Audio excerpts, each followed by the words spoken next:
വിഷ്ണു ശാലിനിയുടെ ഇന്നത്തെ എപ്പിസോഡല്ലേ അങ്ങനെ സുസ്മിത ക്ലാസ് കഴുകിക്കൊണ്ടിരിക്കുമ്പോൾ ശാലിനി അവിടെ ഇരുന്ന് പറയുന്നുണ്ടോ, ഒന്നും കണ്ടങ്ങോട്ട് അഹങ്കരിക്കരുത്, നിന്റെ ഭാമാൻ്റെയേക്കാൾ വലുതാകുമെന്ന് വെല്ലുവിളിച്ചിട്ട് തന്നെയാണ് വിഷ്ണുവായിട്ട് അവിടെ നിന്ന് ഇറങ്ങിയത്.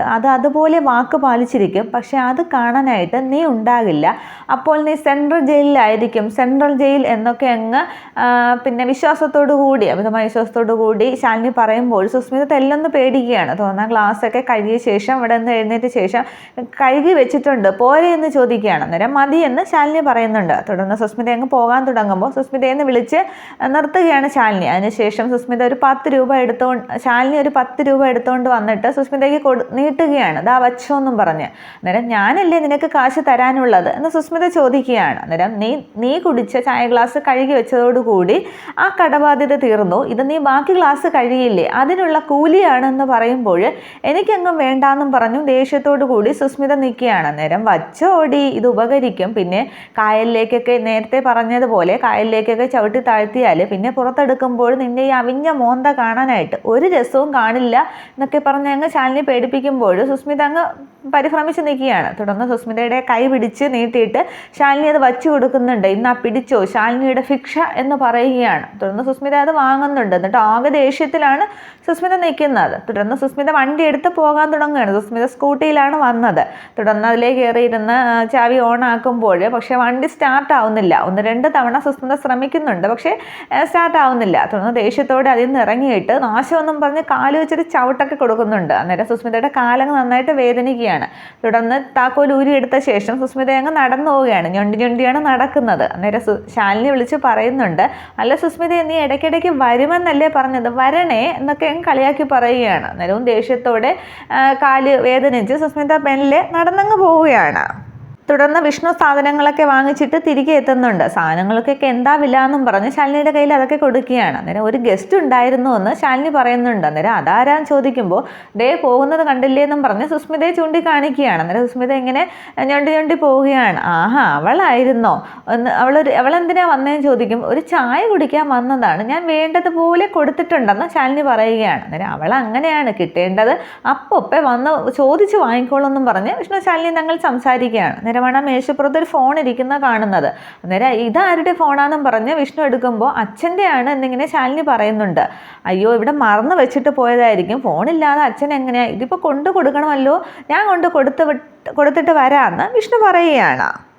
ഇതേസമയം കുടുംബശ്രീ വീട്ടിലെ അടുക്കളപ്പുറത്ത് ആകെ വിഷമിച്ചിരിക്കുകയാണ് ശാരിക. തുടർന്ന് രാജി വന്ന് ഭക്ഷണം കഴിക്കാനായിട്ട് വിളിക്കുന്നുണ്ട്. വിളമ്പി വെച്ചിട്ടുണ്ട്, വാ മോളെ എന്നൊക്കെ വിളിക്കുമ്പോൾ നിങ്ങളൊന്ന് പോകുന്നുണ്ടോ, കഴിപ്പിക്കാൻ വന്നേക്കുന്നു എന്നും പറഞ്ഞ് ശാരിക അങ്ങ് ദേഷ്യപ്പെടുമ്പോൾ വിഷമിച്ച് രാജി അങ്ങ് മുറ്റത്തേക്ക് ഇറങ്ങുകയാണ്. അന്നേരം ശാന്ത അവിടത്തേക്ക് വരികയാണ്. അന്നേരം നീ എവിടെ പോയിരുന്നു, ഹോട്ടലിൽ ജോലിക്കാരും ഇല്ല, എവിടെ പോയെന്നൊക്കെ ചോദിക്കുമ്പോൾ ശാരിക മോളെ ഭക്ഷണം കഴിക്കാനായിട്ട് വിളിക്കാൻ പോയതാണ്, ശാരദാമ്മ പ്രത്യേകം പറഞ്ഞ് ഏൽപ്പിച്ചതാണെന്ന് പറയുമ്പോൾ നിനക്ക് എന്തിൻ്റെ കേടാണ്, വിശപ്പുള്ളവരെ ഭക്ഷണം കഴിക്കുകയുള്ളൂ, ഈ നാട്ടിൽ എത്രയോ പേര് പട്ടിണി കിടക്കുന്നവരുണ്ട്, അവർക്കേ ആഹാരത്തിൻ്റെ വില അറിയത്തുള്ളൂ, ഇവൾക്ക് അഹമ്മതിയാണ്, അഹങ്കാരമാണ് എന്നൊക്കെ പറഞ്ഞ് ശാന്തങ്ങ് സംസാരിക്കുകയാണ്. അന്നേരം അത് കേട്ടുകൊണ്ട് ജനലിൻ്റെ അടുത്തേക്ക് ശാരിക വരുന്നുണ്ട്. ശാരിക പറയുകയാണ്, ഇവളെ കെട്ടിച്ചു വിട്ടതാണ്, എന്നിട്ടും ഭർത്താവിനെ തല്ലി ഇറക്കിയിട്ട് അകത്ത് കയറി അടയിരിക്കുകയാണ്, ജോലി ചെയ്യാതിരിക്കാനുള്ള അടവാണ്, ഇവൾ തന്നെ തേടി പിടിച്ച് കൊണ്ടുവന്ന കല്യാണമല്ലേ, ആ സാറാണെങ്കിൽ നല്ലൊരു കുടുംബത്തിൽ നിന്ന് കല്യാണം കഴിച്ച് നല്ല രീതിയിൽ ജീവിക്കേണ്ട ആളായിരുന്നു, ഇവളെ കെട്ടിയോടുകൂടി തലയ്ക്ക് തീ പിടിച്ച് ആ സാറും നടക്കുകയാണ്, ശാരദാമ്മയാണെങ്കിലോ ആകെ വിഷമിച്ച് നടക്കുന്നു,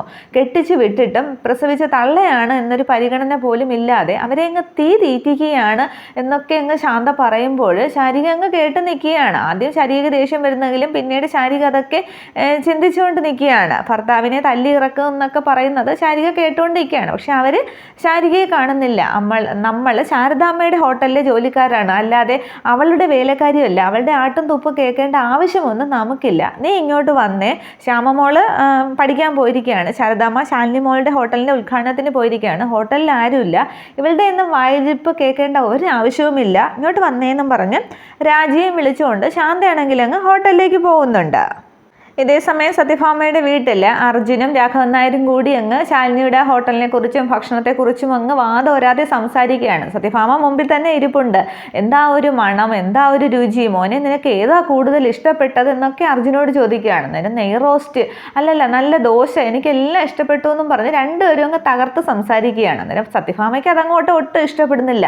നേരം തീർന്നില്ലേ എന്ന് ദേഷ്യത്തോടെ ചോദിക്കുമ്പോൾ ഭാമയെ ദോശ തന്നെ 101 തരമുണ്ട് എന്നും പറഞ്ഞ് ചില്ലി ദോശ എന്നും പറഞ്ഞ് കാശ്മീരി ദോശ എന്നും പറഞ്ഞ് ഓരോന്ന് പറയാൻ തുടങ്ങുമ്പോൾ അതല്ല, വർണ്ണന ഇതുവരെ തീർന്നില്ലേ എന്നാണ് ചോദിക്കുന്നതെന്ന്. അന്നേരം നല്ല ഭക്ഷണമാണ്, ആ ദോശയിൽ ആ ചമ്മന്തിയൊക്കെ ഒഴിച്ചങ്ങോട്ട് കഴിച്ചാലുണ്ടല്ലോ, ദോശ വായിലോട്ട് ഇട്ടാൽ തന്നെ അലിഞ്ഞു പോകുമെന്നും പറഞ്ഞ് വീണ്ടും തുടങ്ങുകയാണ്. അന്നേരം ഇത് തീരില്ലല്ലോ എന്നും പറഞ്ഞ് അപാരമായ വർണ്ണന തന്നെ എന്നൊക്കെ സത്യഭാമ പറഞ്ഞുകൊണ്ടിരിക്കുകയാണ്. അന്നേരം ഒരിക്കലും തീരില്ല ആൻറ്റി എന്നും പറഞ്ഞ് സുസ്മിത ആണെങ്കിൽ ഞൊണ്ടി അങ്ങോട്ട് കയറി വരികയാണ്. അന്നേരം നിന്റെ കാലിന് ഇതെന്ത് പറ്റിയെന്ന് സത്യഭാമ ചോദിക്കുമ്പോൾ സ്കൂട്ടർ പണി മുടക്കി എന്നിങ്ങനെ സുസ്മിത പറയുന്നുണ്ട്. അന്നേരം നല്ല ഐശ്വര്യം, ഇത്ര അത്യാവശ്യപ്പെട്ട് എവിടെ പോയതാന്ന് രാഘവൻ നായർ ചോദിക്കുകയാണ്. അന്നേരം വിഷ്ണുവേട്ടനും ശാലിനിയും കൂടി ഒരു പുതിയ സംരംഭം തുടങ്ങിയതല്ലേ, ഒന്ന് ആശംസ അറിയിക്കാനായിട്ട് പോയതാണ് എന്നിങ്ങനെ സുസ്മിത പറയുമ്പോൾ അർജുനും രാഘവൻ നായർ ഇങ്ങനെ അന്തം വിട്ട് നോക്കുകയാണ്. അന്നേരം നല്ല തിരക്ക് തന്നെയാണ് അവിടെ, അവരെ നിയന്ത്രിക്കാനായിട്ട്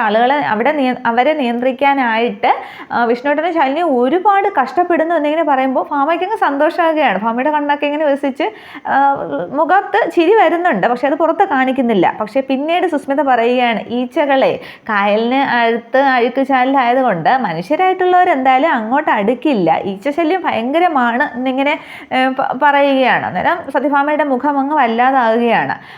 തുടർന്ന് രാഘവൻ നായർ പറയുന്നുണ്ട്, നീ ഇല്ലാത്തത് പറയരുത് എന്നിങ്ങനെ പറയുമ്പോൾ ഇക്കണക്കിനാണെങ്കിൽ ഇന്ന് തന്നെ പൂട്ടിക്കെട്ടേണ്ടി വരും എന്നുകൂടി സുസ്മിത പറയുകയാണ്. അതിന് ചെറ്റ വർത്തമാനം പറയുന്നോ, സുസ്മിതയെ മിണ്ടാതിരിക്കുക, അശ്രീകരം എന്നൊക്കെ രാഘവൻ നായർ സുസ്മിത വഴക്ക് പറയുകയാണ്. തുടർന്ന് അർജുനൻ ദേഷ്യപ്പെടുകയാണ്.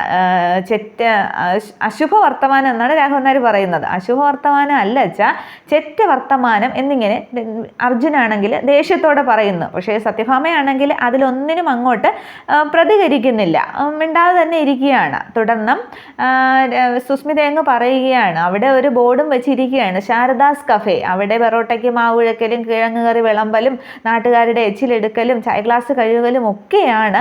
അങ്ങ് സ്നേഹമുള്ള അമ്മ എന്നും പറഞ്ഞ് നെഞ്ചിൽ പച്ച കുത്തി നടക്കുകയല്ലേ, സ്നേഹമുള്ള മകനായിരുന്നെങ്കിൽ ഫാമാസ് കഫേ എന്നോ സത്യാസ് കഫേ എന്നോ ഒക്കെ ഇട്ടുകൂടായിരുന്നോ എന്ന് ചോദിക്കുകയാണ്. അന്നേരം ഫാമ അങ്ങ് സുസ്മിതയാണ് ശ്രദ്ധിക്കുന്നത്. അന്നേരം രാഘവൻ നായർ പറയുകയാണ്, അങ്ങനെ ഇട്ടിരുന്നെങ്കിലും നീ പറഞ്ഞേണേ, നിന്റെ ഫാമാൻ്റെയെ പിന്നെ മോശക്കാരിയാക്കാൻ വേണ്ടി അപമാനിക്കാൻ വേണ്ടി ഇട്ടു എന്ന് പറയില്ലേ എന്ന് ചോദിക്കുകയാണ്. അന്നേരം അതും ഒരു കണക്കിന് ശരി തന്നെയാണ്. ഫാമാൻ്റിയുടെ മുമ്പിൽ കാശിന് വേണ്ടി തൊഴുതു നിൽക്കുന്നവരുടെ എച്ചിലും ഗ്ലാസും ഒക്കെയാണ് അവിടെ വിഷ്ണുവേട്ടൻ എടുക്കുന്നത്. പിന്നെ ആൻറ്റിയെ മുന്നിൽ ജയിച്ച് കാണിക്കണം, അതിൻ്റെ ബിസിനസ് തുടങ്ങണം എന്നുണ്ടായിരുന്നെങ്കിൽ അത് ഇവിടെ ആകണമെന്നില്ലായിരുന്നല്ലോ, വേറെ എവിടെയെങ്കിലും പോയി തുടങ്ങിക്കൂടായിരുന്നോ എന്നൊക്കെ സുസ്മിത അങ്ങ് സംസാരിക്കുകയാണ്. വിഷ്ണുവിന് ശാലിനിക്ക് എതിരെയാണ് സുസ്മിത അവിടെ ഭാമയോട് സംസാരിക്കുന്നത്. അതൊക്കെ ശ്രദ്ധിച്ച് കേട്ടുകൊണ്ടിരിക്കുകയാണ് സത്യഭാമ. പിന്നെ ശാരദാസ് കഫേ എന്ന് പേരിട്ടിട്ട് വിഷ്ണുവേട്ടൻ എച്ചിലെടുക്കുമ്പോൾ അസലൊരു അച്ചിക്കൊന്തം തന്നെയെന്ന് തന്നെ നാട്ടുകാരെ പറയും. ഇപ്പോൾ തന്നെ ഓരോന്ന് പറഞ്ഞു തുടങ്ങിയിട്ടുണ്ട്, പക്ഷെ അവർ അതിൽ ആനന്ദം കണ്ടെത്തുകയും ചെയ്യും എന്നൊക്കെ സുസ്മിത പറയുമ്പോൾ മുറിവിൽ മുള കരച്ച് പെരുട്ടരുത് എന്നിങ്ങനെ വീണ്ടും വാണിംഗ് കൊടുക്കുകയാണ് രാഘവൻ നായർ. എന്നിട്ട് സത്യഭാമയോട് പറയുന്നുണ്ട്, ഭാമയെ നിന്നെ എരികേറ്റാനായിട്ട് ഇവൾ ഓരോന്ന് പറയുകയാണ്, നീ അത് വിശ്വസിക്കരുത് എന്നിങ്ങനെ പറഞ്ഞുകൊണ്ടിരിക്കുമ്പോഴാണ് വിഷ്ണു ആ ഫോണുമായിട്ട് രാഘവൻ നായരുടെ സത്യഭാമയുടെ വീട്ടിലേക്ക് വരുന്നത്.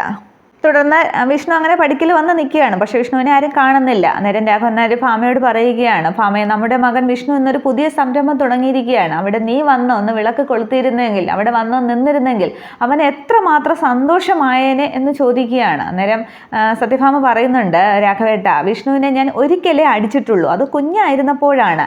അവൻ തെന്നിമടലിൻ്റെ ബാറ്റും കൊണ്ട് തെണ്ടി പിള്ളേർക്കൊപ്പം കൊയ്ത്തു കഴിഞ്ഞ പാടത്ത് കളിക്കാൻ പോയതിന്. പക്ഷെ അന്ന് തെണ്ടി പിള്ളേർക്കൊപ്പം പോയതിനല്ല ഞാൻ അവനെ അടിച്ചത്, തെന്നിമടലുമായിട്ട് കളിക്കാൻ പോയതിനാണ് അടിച്ചത്. അവന് അതിൻ്റെ ആവശ്യം ഇല്ല, പക്ഷെ അവനത് മനസ്സിലാവുകയും ചെയ്തു. പിന്നീട് അവനെ എനിക്ക് അടിക്കേണ്ടി വന്നിട്ടില്ല. അവൻ വഴിയോരത്തൊരു ചായക്കടയോ മുറുക്കാൻ കടയോ ഒക്കെ തുടങ്ങുമ്പോൾ ഞാൻ അവിടെ പോയി വിളക്ക് കൊളുത്തണം, അവിടെ പോയി നിൽക്കണോ? അവൻ്റെ ജീവിതത്തിലേക്ക് ഒരു പെണ്ണ് കയറി വന്നപ്പോൾ അവൻ്റെ മാനവും അഭിമാനവും ഒക്കെ പോയി. ചായക്കടക്കാരി കയറി വന്നപ്പോൾ ചായക്കടക്കാരിയുടെ അവസ്ഥയിലേക്ക് അവനും അങ്ങ് തരം താണു എന്നൊക്കെ പറയുമ്പോൾ വിഷ്ണു ഇതെല്ലാം കേട്ടുകൊണ്ട് നിൽക്കുകയാണ്. അന്നേരം രാഘവൻ നായർ പറയുന്നുണ്ട്, ഫാമേ നമുക്ക് ഇത്രയുമൊക്കെ ഉണ്ടാകുന്നതിന് മുമ്പ് ഒരു ഭൂതകാലം ഉണ്ടായിരുന്നു എന്ന് പറഞ്ഞ് 50 രൂപയുടെ മാർക്കറ്റിൽ ഇറങ്ങിയ കണക്ക് വീണ്ടും രാഘവൻ നായർ പറയുകയാണ്. അന്ന് പൈസയ്ക്ക് വേണ്ടി ഓരോരുത്തരുടെ മുമ്പിൽ കൈ കൂപ്പി നിൽക്കുമ്പോൾ ഈ അഭിമാനമൊക്കെ അന്നേ രാഘവൻ നായർ പണയം വെച്ചതാണ്. അന്ന് എനിക്കൊന്നും തോന്നിയിട്ടില്ല, എനിക്കൊരു കുടുംബമുണ്ട്, അതിനെ പോറ്റണം, മക്കളുണ്ട്, അത് മാത്രമേ ഞാൻ ചിന്തിച്ചിരുന്നുള്ളൂ. ഇന്ന് എൻ്റെ മകൻ കഷ്ടപ്പെടുന്നുണ്ടെങ്കിൽ അതെനിക്ക് അഭിമാനമാണ്, എന്നേക്കാൾ അവൻ വലുതാവും എന്നൊക്കെ പറയുമ്പോൾ സത്യഭാമ വീണ്ടും ചോദിക്കുകയാണ്, ഇങ്ങനെ ചായക്കടയോ മുറുക്കാൻ കടയോ ഒക്കെ തുടങ്ങേണ്ട ആവശ്യം അവനുണ്ടോ, എന്താണ് അതിൻ്റെ ആവശ്യം എന്നിങ്ങനെ ചോദിക്കുമ്പോൾ പിന്നെ അവൻ എന്താണ് ചെയ്യേണ്ടത്? അവനെ വിശ്വസിച്ച് കൂടെ വന്ന ഭാര്യയെ നീ ഇവിടെ നിന്ന് കള്ളക്കഥയും പറഞ്ഞ് ഇറക്കി വിടുമ്പോൾ അവളെ അങ്ങ് ഇറക്കി വിട്ടിട്ട് നിന്റെ വാലാട്ടിപ്പെട്ടിയായിട്ട് പഞ്ചപുച്ഛം അടക്കി അവൻ ഇവിടെ വീണ്ടും നിൽക്കണോ എന്നൊക്കെ ചോദിക്കുമ്പോൾ സത്യഭാമയ്ക്ക് ഉത്തരമില്ല. അങ്ങ് പക്ഷേ അർജുനും വിഷ്ണുവിനും അത് കേൾക്കുമ്പോൾ അങ്ങ് ആശ്വാസമാവുകയാണ്. അമ്മ പറഞ്ഞതിനോട് എതിർത്ത് അച്ഛൻ സംസാരിക്കുമ്പോൾ വിഷ്ണുവിന് നല്ലൊരു ആശ്വാസം ഉണ്ടാവുകയാണ്.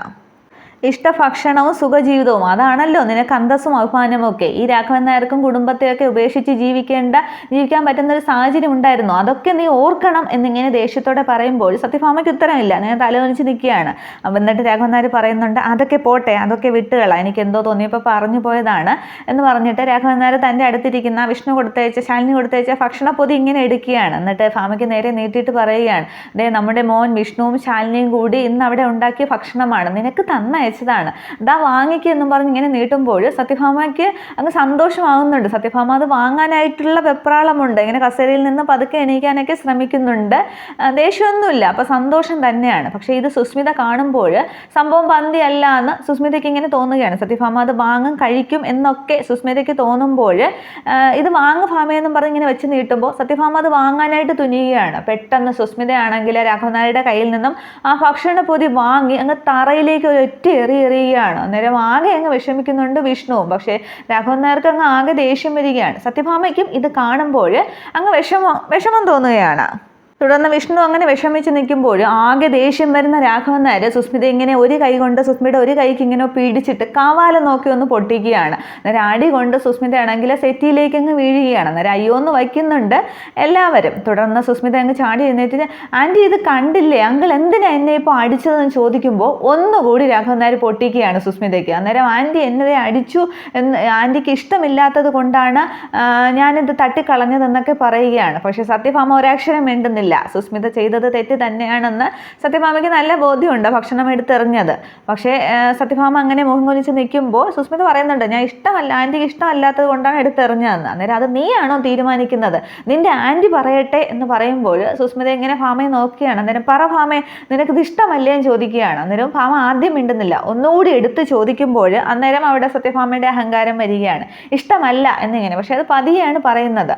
ആഹാ, നിനക്കിത് ഇഷ്ടമല്ലേ എന്ന് പറഞ്ഞിട്ട് രാഘവൻ നായർ പതിയെ ആ വീൽ ചെയർ സ്വന്തമായിട്ട് തള്ളി മുന്നോട്ട് വന്നിട്ട് ഭക്ഷണപ്പൊതി ഇങ്ങനെ തറയിൽ നിന്ന് എടുക്കാനായിട്ട് കുനിയുകയാണ്. പക്ഷേ രാഘവൻ നായർ അങ്ങ് വീൽ ചെയറിൽ നിന്നും ആ തറയിലേക്ക് വീഴുകയാണ്. അന്നേരം അയ്യോ എന്നും പറഞ്ഞ് എല്ലാവരും പിടിക്കാൻ ചെല്ലുകയാണ്. അന്നേരം വിഷ്ണുവും അങ്ങ് അകത്തേക്ക് കയറാൻ ശ്രമിക്കുന്നുണ്ട്. ഭക്ഷണപ്പൊതി എറിഞ്ഞതിലും അമ്മ വേണ്ട എന്ന് പറഞ്ഞതിലും ഒക്കെ വിഷ്ണു അങ്ങ് വിഷമിച്ച് തളർന്ന് നിൽക്കുകയാണ്. ഇത്രയുമാണ് നാളത്തെ എപ്പിസോഡ്. പക്ഷേ ഈ ഭക്ഷണപ്പൊതി സത്യഭാമ രാത്രി ആരും കാണാതെ കഴിക്കും. അത് രാഘവൻ നായർ വിഷ്ണുവിനെ അറിയിക്കുകയും ചെയ്യും. അങ്ങനെയൊക്കെയുള്ള നല്ല എപ്പിസോഡുകളാണ് ഇനി അടുത്തതായിട്ട് വരാൻ പോകുന്നത്. Okay, thank you.